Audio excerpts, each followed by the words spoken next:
So, yun po.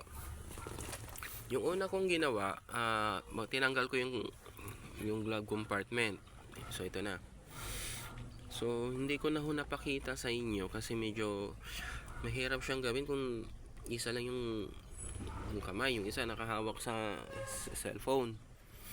Tapos, sa ilalim nito, may cover dito na plastic, naka-clip lang po ito.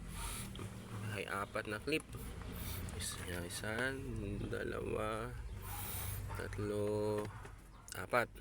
So, anuhin mo lang siya dito. Sungkitin mo lang siya ng kamay para bumitaw. Sungkitin mo lang ng kamay para bumitaw. Ito, dito. So, madali lang po.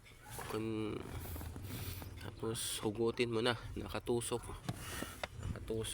lang din yan doon sa dalawang may nakatusok. So, yun.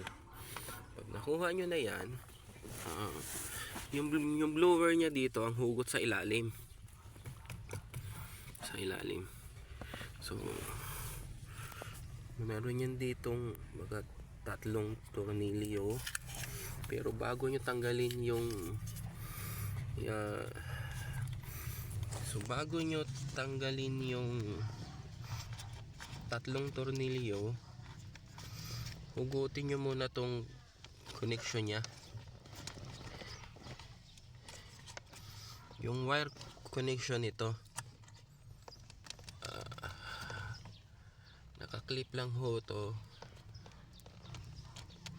Hugutin nyo lang. Medyo mahirap lang kasi di natin nakikita yung ilalim. Tiyagain nyo lang. Yan, hugot na. Ito yan. So yun, ito yung pinaka connection nya doon sa blower. So yun. So pag nahugot na, tsaka natin ngayon isa-isahin tanggalin yung screw. Ito.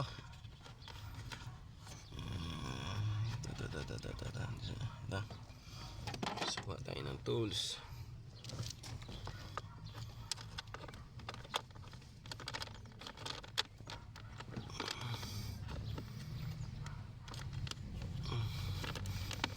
Lambot lang to kasi nalilinis ko na to dati.